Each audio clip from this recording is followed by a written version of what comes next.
If you're under 40 years old, if you're under 50 years old, you should tune in and watch episode 311.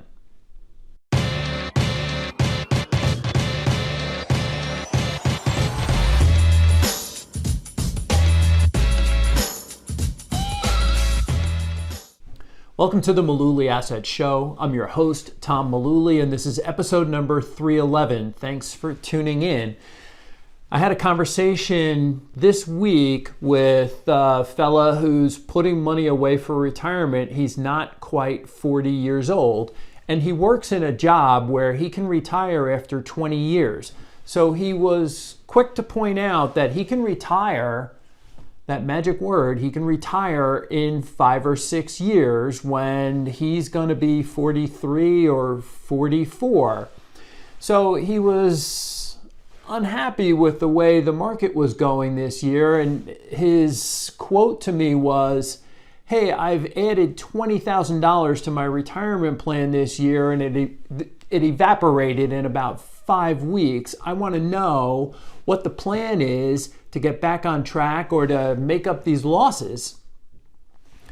So I took the time to kind of walk through some things with him. I started out by asking, are you still on track to retire when you're 43 or 44? Yes. Okay, that's in about 5 or 6 years.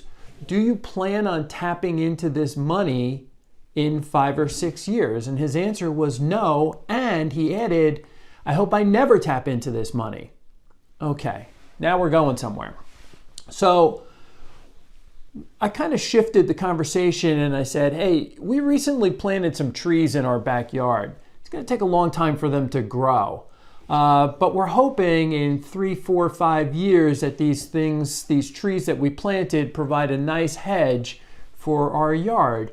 Do you think we should rip them up after 6 weeks or 3 months just to see if the roots are growing? He was like, that's ridiculous. You shouldn't do that. I'm like, okay, this is what we're talking about with your retirement dollars. It's the same concept.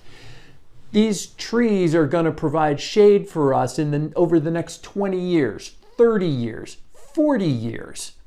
If you can afford to put money away into a retirement account, it's a retirement account. It's not a day trading account. It's not something that you're going to tap into in the next few years. So again, if you can afford to do it, we encourage people to put money away because it's the same concept. For someone who's 37 years old or 47 years old, this is money that needs to compound first and then last over 30 years, 40 years, maybe even longer than that. It's an important concept I think a lot of people forget because we're conditioned as Americans to not see losses. We don't like losing. We're Americans. We don't like to see losses in our investment accounts. It's unsettling when you see the stock market going down. And we've seen the market going down now in 2022. We're into our 10th month where the market has gone in one direction. Even with the market going down as much as it has in 2022, I want to point something out. A lot of accounts are down 15, 17, 18, 20%. It feels like, if you just read the headlines, it feels like we're down 48%, not 18%. It's very different. And I think that point needs to be driven home. We've got charts that we'll link to in the show notes that show what happens to markets in the 6, 12, 18 months after the market drops 25%, after the market drops 30%. The numbers are very good. And so what we have to remember is this is long-term money that needs to compound. It needs time, like those trees in the backyard, it needs time to compound. The worst thing you can do is interrupt the compounding. This guy was talking about, well, I'm thinking about not contributing next year or reducing what I put into it because this isn't working.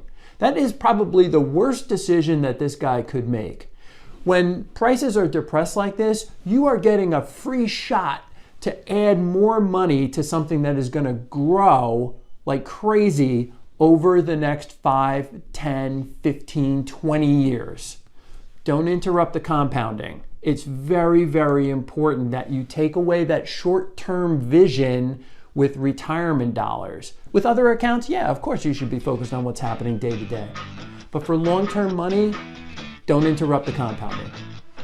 Thanks for tuning in to episode 311. Talk to you again soon.